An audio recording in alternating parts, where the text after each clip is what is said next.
Yang saya hormati rekan-rekan media, baru saja kami, Kapolri, beserta seluruh pejabat utama Mabes Polri, kemudian Kapolda dan Kapolres mendapatkan arahan dan direktif langsung dari Bapak Presiden Republik Indonesia.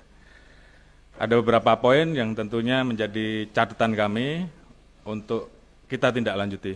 Yang pertama, tentunya kami seluruh jajaran institusi Polri mengucapkan terima kasih atas apresiasi yang diberikan kepada kami terkait dengan beberapa upaya dalam mengawal kebijakan pemerintah seperti penanganan COVID, kemudian juga kegiatan-kegiatan dalam mengawal bantuan sosial dan bantuan-bantuan pemerintah lain, dan juga kegiatan-kegiatan yang tentunya berdampak kepada tingkat kepercayaan publik yang sempat menjadi salah satu peringkat tertinggi untuk APH. Namun karena ada peristiwa FS dan juga beberapa kasus yang kemudian berdampak kepada persepsi negatif, maka saat ini tingkat kepercayaan publik terhadap Polri menjadi rendah.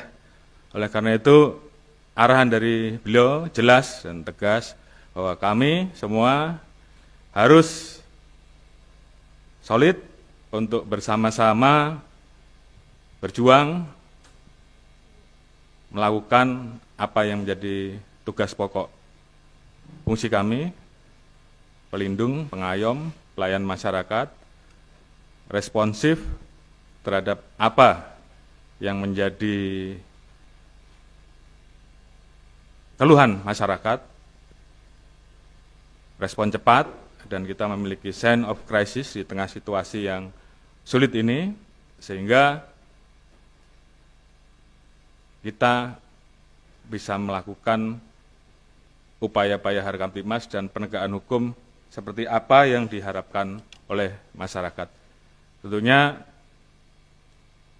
kita semua juga sepakat bahwa hal-hal yang sifatnya bisa menurunkan tingkat kepercayaan publik terkait dengan gaya hidup, hal-hal yang bersifat pelanggaran, tentunya ini menjadi arahan dari Bapak Presiden, dan kami akan tindak lanjuti untuk melakukan langkah-langkah dan tindakan tegas. Termasuk juga tentunya pemberantasan judi online, pemberantasan narkoba, dan pemberantasan hal-hal yang tentunya sangat mengganggu dan meresahkan masyarakat. Kemudian kami tentunya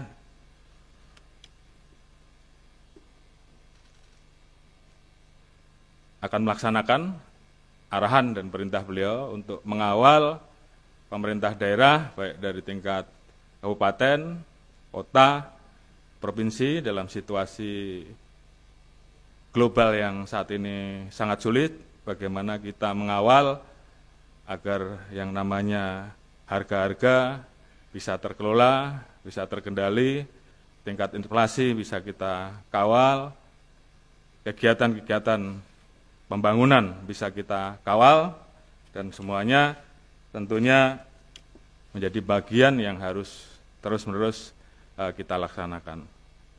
Penguatan terkait dengan soliditas untuk mengawal dan melakukan langkah-langkah terkait dengan tugas pokok fungsi kami, dan juga mengawal kebijakan pemerintah, soliditas dengan TNI, untuk menjaga stabilitas keamanan, apalagi kita menghadapi situasi tahun politik. Assalamualaikum warahmatullahi wabarakatuh.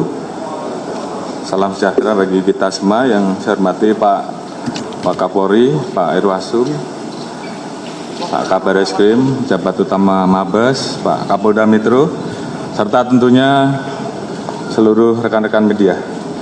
Baik, Sore hari ini saya akan menyampaikan dua hal. Yang pertama terkait dengan masalah pengungkapan kasus narkoba, dan yang kedua nanti terkait dengan masalah judi online. Yang pertama terkait dengan masalah pengungkapan narkoba. Jadi sudah berkali-kali saya sampaikan kepada seluruh jajaran bahwa tidak ada yang bermain-main dengan masalah narkoba. Yang namanya narkoba harus betul-betul dilakukan pemberantasan. Dan saya sudah sampaikan bahwa siapapun yang terlibat, tidak peduli pangkatnya apa, jabatannya apa, pasti kita tidak gas. Karena itu bagian komitmen dari kami untuk melakukan bersih-bersih di institusi Polri. Dan ini sudah sering saya sampaikan di setiap arahan-arahan saya. Beberapa hari yang lalu, Polda Metro melakukan pengungkapan terhadap jaringan peredaran gelap narkoba. Berawal dari laporan masyarakat, kemudian saat itu berhasil diamankan 3 orang dari masyarakat sipil. Kemudian dilakukan pengembangan, ternyata mengarah dan melibatkan anggota polisi berpangkat Bribka dan juga anggota polisi berpangkat Kompol, jabatan Kapolsek. Atas dasar tersebut,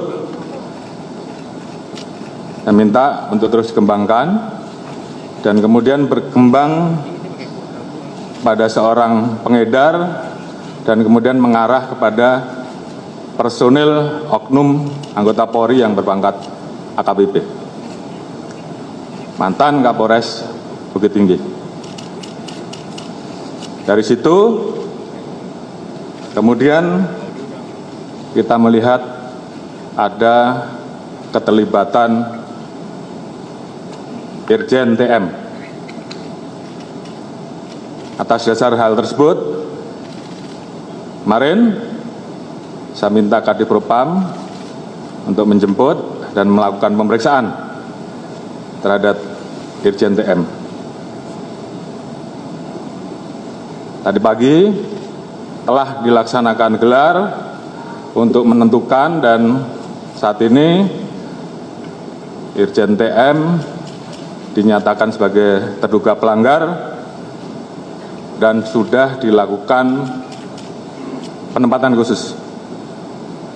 Kemudian tentunya terkait dengan hal tersebut, saya minta agar Kadifropam segera melaksanakan pemeriksaan terkait etik untuk kemudian bisa kita proses dengan ancaman hukuman PTDH. Selain itu, saya minta kepada Kapolda Metro untuk melanjutkan proses terkait dengan penanganan kasus pidananya. Jadi saya minta siapapun itu, apakah itu masyarakat sipil ataukah Polri, bahkan sampai Irjen TM sekalipun, saya minta untuk diproses tuntas dan terus dikembangkan. Jadi ada dua hal, proses etik dan proses pidana.